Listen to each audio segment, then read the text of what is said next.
Assalamualaikum warahmatullahi wabarakatuh. Kami dari kelompok 6 ingin mempresentasikan mengenai optimasi keuntungan roti panggang menggunakan pemrograman linear metode simplex dengan dosen pengampu Bapak Pradita Eko Prasetyo dengan mata kuliah riset operasi. Baiklah, sebelumnya saya akan memperkenalkan anggota kelompok dengan Cepi Ramdan, NIM F1S1210097, dan saya sendiri Gajsa Altakawandira, NIM F1S1211114.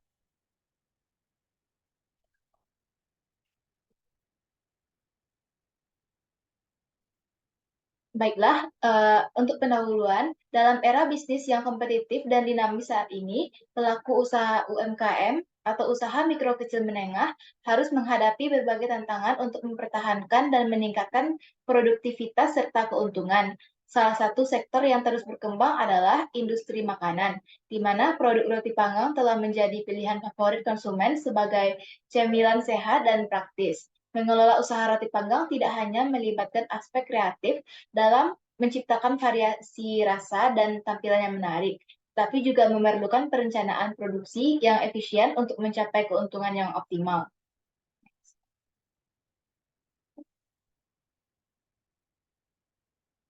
Penelitian ini bertujuan untuk menganalisis bagaimana penerapan metode pemrograman linear dengan metode simplex dapat memberikan solusi praktis bagi pelaku usaha roti panggang dalam mengoptimalkan produksi dan keuntungan. Dengan memahami dan menerapkan konsep ini, diharapkan Adi, penjual roti panggang, dan para pelaku usaha serupa dapat menghadapi tantangan produksi dengan lebih baik, mengurangi pemborosan bahan baku dan sumber daya, serta meningkatkan efisiensi produksi secara keseluruhan.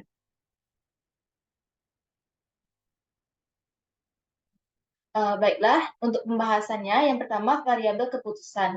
Dalam penyusunan model dapat terbentuk 4 variabel keputusan yang akan dicari kombinasi produksi optimalnya, yaitu dengan X1 adalah jumlah roti coklat yang diproduksi per hari, X2 jumlah roti keju yang diproduksi per hari, X3-nya yaitu jumlah roti stroberi yang diproduksi per hari, X4-nya yaitu jumlah roti kacang yang diproduksi per hari. Kemudian untuk variabel fungsi tujuan, yang dimana variabel X1 terdapat rasa, harga jual, biaya produksi, dan keuntungan dengan rasanya yaitu roti panggang coklat, harga jualnya yaitu 5.000, biaya produksi atau perbungkusnya yaitu 2.000, ya, kemudian keuntungan perbungkus didapat 3.000, dan X2 yaitu rasanya roti panggang keju dengan harga jual 7.000 dan biaya produksi yaitu 3.000 dan keuntungan perbungkus yaitu 4.000, dan X3 yaitu roti panggang strawberry dengan harga jual 7.000, biaya produksi 3.000 dan keuntungan perbungkusnya yaitu 4.000, dan terakhir X4 yaitu roti panggang kacang dengan harga jual 6.000, biaya produksinya 1.000, keuntungan perbungkusnya yaitu 5.000. Dan memaksimumkan Z sama dengan 3X1 tambah 4X2 tambah 4X3 tambah 5X4. Kemudian untuk variabel fungsi kendala, itu terdapat bahan dari rasa coklat, keju, strawberry, dan kacang. Yang dimana pada roti rasa coklat membutuhkan bahan rotinya 10 bungkus, kemudian menteganya 40 gram, susu kalengnya 70 gram, dan juga mesesnya 150 gram. Dan untuk keju, membutuhkan bahan roti 10 bungkus, mentega 20 gram, susu kaleng 10 gram, dan untuk bahan kejunya 100 gram. Kemudian yang untuk strawberry membutuhkan roti 10 bungkus, mentega 30 gram, susu kaleng 50 gram, selai strawberry 70 gram. Kemudian untuk rasa kacang membutuhkan bahan roti 10 bungkus, mentega 30 gram, susu kaleng 40 gram, dan kacang 40 gram.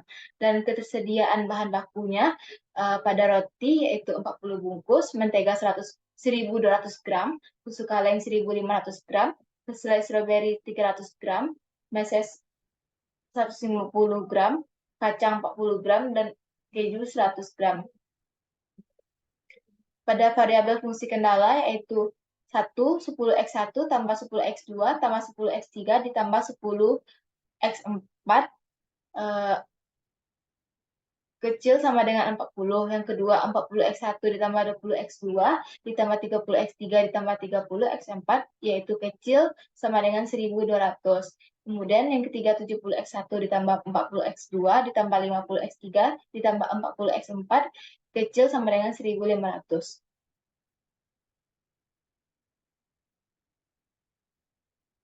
Dan untuk fungsi kendala menjadi 10x1 ditambah 10x2 ditambah 10x3 ditambah 10x4 kecil sama dengan 40,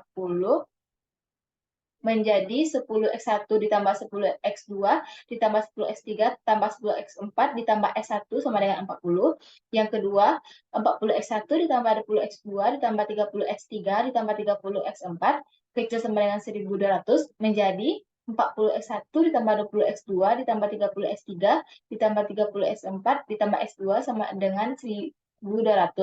Kemudian yang ketiga, 70x1 ditambah 40x2 ditambah 50x3 ditambah 40x4 kecil sama dengan 1500 menjadi 70x1 ditambah 40x2 ditambah 50x3 ditambah 40x4 ditambah x3 sama dengan 1500. Jadi x1, x2, x3, x4, x1, x2, x3-nya besar sama dengan 0.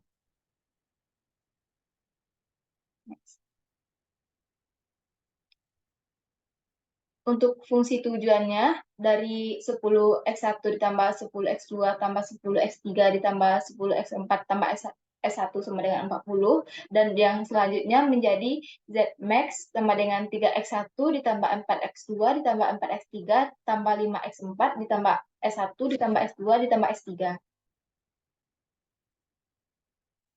Kemudian untuk tabel simplex seperti gambar berikut, dan saya akan menjelaskan mengenai keterangan dari tabel tersebut.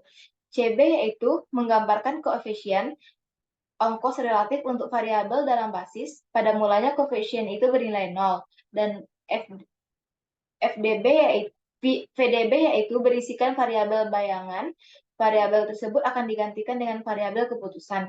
Yang kemudian kolom BI yaitu berisikan nilai variabel konstanta di ruas kanan setiap batasan. Kemudian kolom AJ yaitu berisikan variabel keputusan dan variabel bayangan.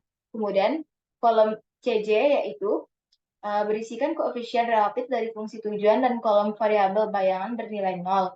Kemudian baris Z yaitu berisikan hasil pengurangan ZJ dikurang CJ, dan baris ini akan memberikan informasi tentang tujuan apakah sudah optimum atau belum.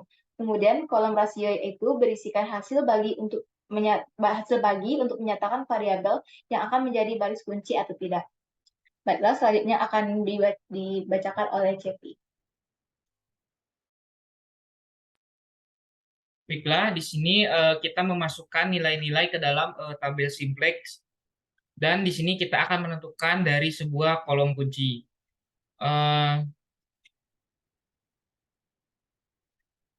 Nah, jadi di sini kita langkah pertama yaitu mengambil nilai terkecil atau minus terkecil dari ZJ dikurang CJ.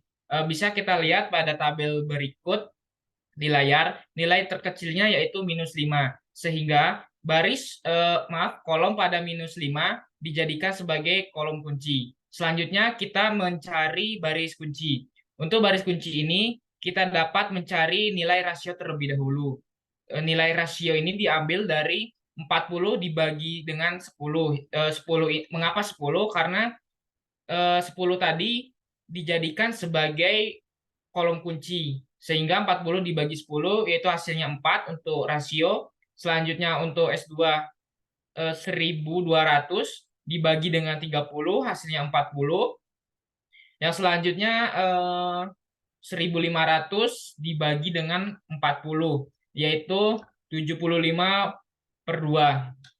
Sehingga untuk kolom kuncinya kita dapatkan 10. Yang selanjutnya yaitu kita masuk ke dalam tabel iterasi 1. Jadi tabel iterasi 1 ini didapatkan dari 40 tadi dibagikan dengan 10 sehingga mendapatkan hasil untuk X4-nya yaitu 4. dan seterusnya. Di sini 10 dibagikan dengan 10 hasilnya 1 untuk X1-nya dan seterusnya. Sehingga didapatkan sebuah kesimpulan mengapa bisa langsung iterasi 1 selesai, karena di sini untuk nilai J-nya dikurang CJ-nya itu nilainya eh, positif semua, sehingga dapat kita tarik kesimpulan untuk mendapatkan hasil maksimal. Jika ZJ-nya ZJ dikurang CJ-nya itu masih terdapat nilai negatif, maka kita harus melakukan iterasi yang kedua. Jadi kesimpulannya adalah dengan tabel optimasi dapat disimpulkan dengan solusi optimal, yaitu X1-nya 0, X2-nya 0, X3-nya 0, dan X4-nya yaitu 4. Dan untuk Z-nya atau nilai maksimumnya 20. Jadi melalui hasil perhitungan menggunakan program linear, diperoleh prediksi optimasi keuntungan sebesar 20.000. Selanjutnya, kita akan mengimplementasikan menggunakan RStudio. Baik, langsung saja kita implementasikan.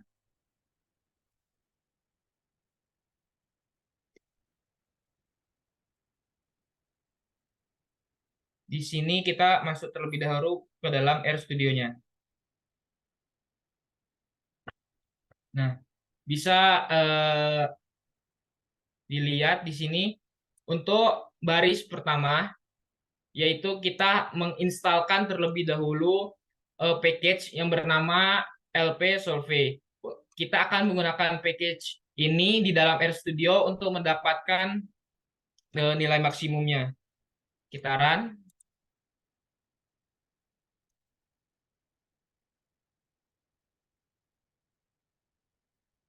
Kita tunggu sampai instalasinya selesai.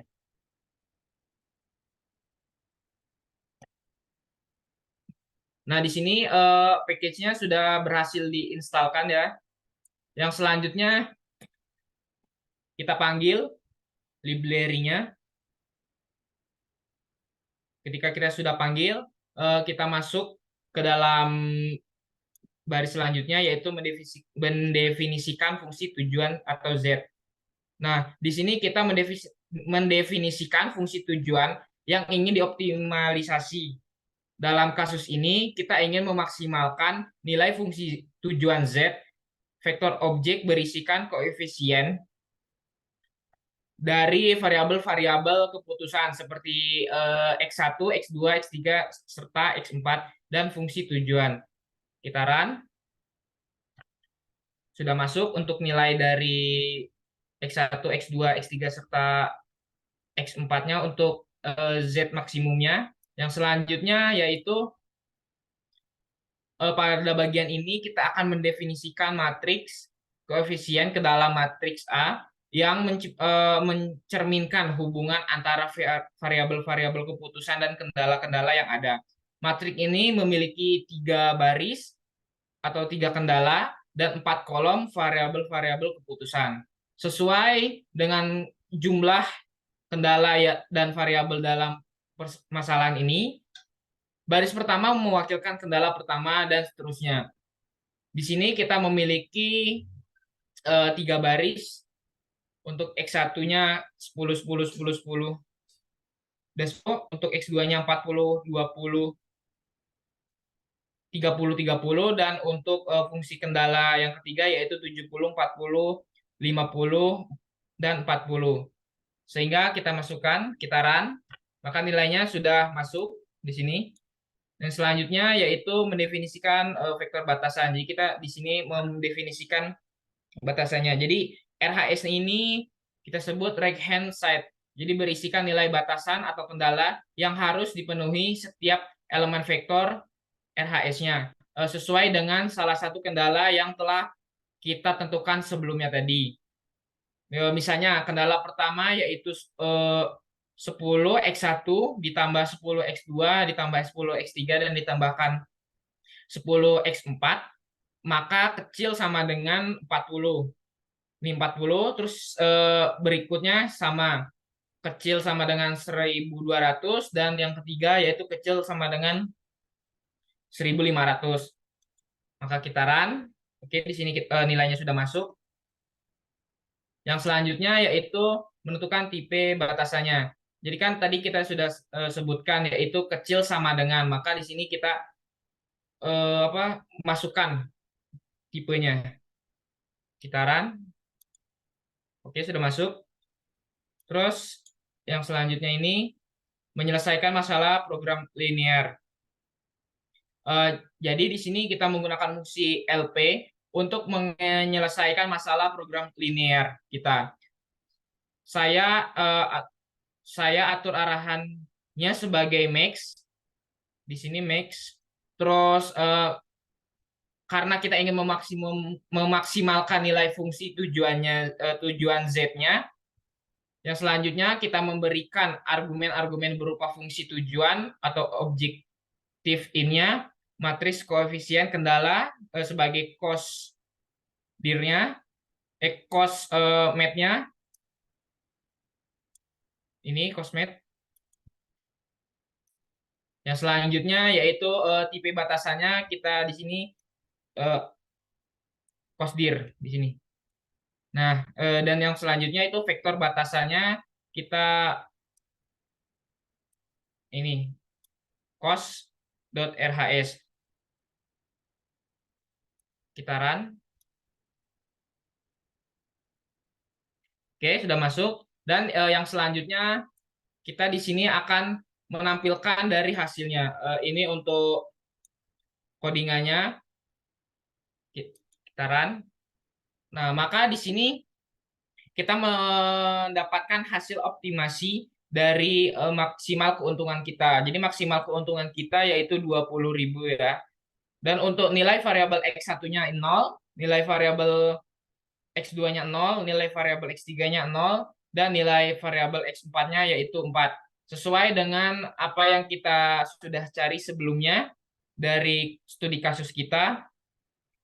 Mungkin itu saja untuk pemrograman menggunakan RStudio ini. Saya kembalikan kepada moderator. Saya kembali ke PPT-nya.